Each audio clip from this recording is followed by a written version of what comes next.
Welcome back, Changemakers. We're here for the fourth installment of the question, what type of changemaker are you? And we're looking at it through the lens of the GC Index, which is this phenomenal tool that helps you understand how you make your most valuable contribution and your biggest impact. And today's focus is on the strategist. Now, the strategist is one of those people that can just see the patterns all around them. They see the patterns in data, the patterns in behavior. They see the patterns in history and try to understand that and unravel it so that they can predict the future. They seem to have a perspective on the future that is often crystal clear, and they're very good people to tune into what's likely to happen next. All of this means they're very good at planning because they can take that information, those patterns, and then start to plan what needs to happen next with great clarity. And that clarity comes from a desire to be really pragmatic and make decisions that stick. So if that sounds like you, stick with us for the next few minutes. I'm going to give you some more insights about how you can make your most valuable contribution to a team. But if that's not you, but you like the sound of this person, stick around to the end because I'm going to show you how you can fine-tune their intention to provide an amazing impact inside your team. So let's get started.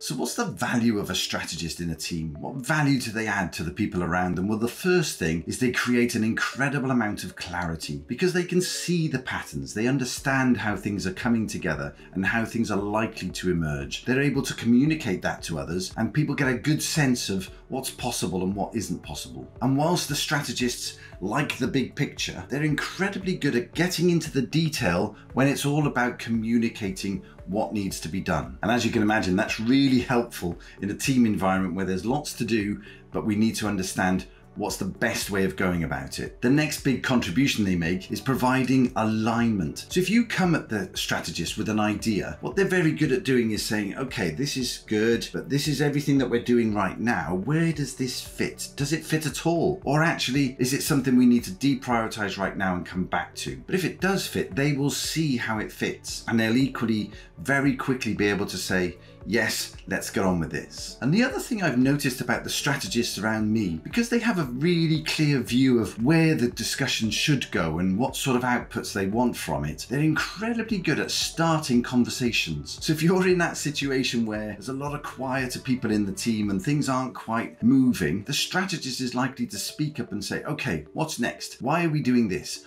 What's the purpose of this meeting even? So they ask great incisive questions, and those questions stimulate good thinking. And really that's the start of the skill base of a great strategist. They're incredibly good at challenging other people's thinking. And that's because they're always challenging their own thinking. So if someone makes a statement in a meeting, the strategist is likely to challenge it and probe and find out what's behind that thinking to understand it better. But of course, in that process, it's forcing the person they're challenging to think differently too. So it's actually a win-win situation, and the strategist is great at asking those really good, insightful questions. And from their clarity, they're able to construct very clear messages. What the strategist can do is create a clarity so that everybody around them can just get on with the work in hand. They're almost a model for communication mechanisms, and ensuring that people understand what it is they've got in their mind is absolutely clear to the people around them. And the final skill I want to discuss of a strategist today is prioritization, because they can see where things fit and what the likely sequence is going to be in terms of their implementation. They're able to say, this is a lower priority right now. Let's save that activity for a couple of weeks. Equally, they can see if this idea has flown in from nowhere and it fits and it's going to make a whole load of things work 10 times better, they can equally make that decision that says, let's do this first then. So prioritization is almost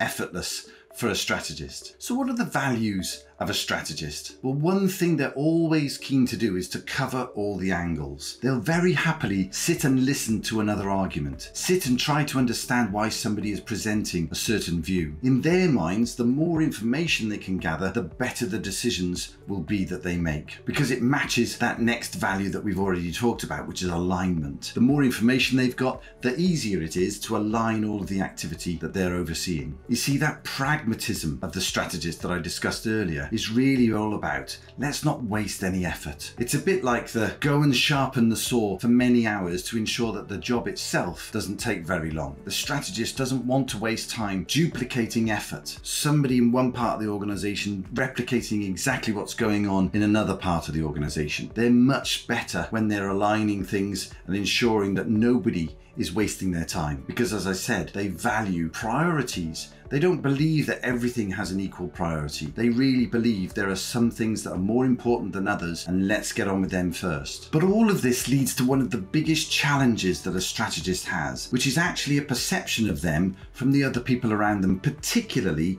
the action-focused people of the implementers and the polishers, because they're very open to exploring all of the information, understanding all the details, aligning all of the thinking. They can be seen to be indecisive and slow to take action. And in an agile environment, that's not always valued. So if you are a strategist, just be aware of the impact that extra thinking might be having on others. Is there a way you can do some of that thinking in advance of meeting with others, so that when you are in the conversation, you can be seen to be making decisions a little bit quicker? So once again, it's just about managing expectations. You see, as always, it comes down to intention. What's the intention of a strategist? Well, it's to make sure that we're working on the right things at the right time, with the right people and the right resources to come out with the right results. So they have that real focus in on effectiveness. And to do that, they feel like they have to ensure that all things have been considered. So there you go, that's the strategist, the fourth of our GC Index profiles. If you'd like to know more about the GC Index, just drop me a line and we'll be back next time with the polisher. So make sure you subscribe to know when that episode's available. In the meantime, go and have a fantastic week, and I'll see you back here next Wednesday. Take care.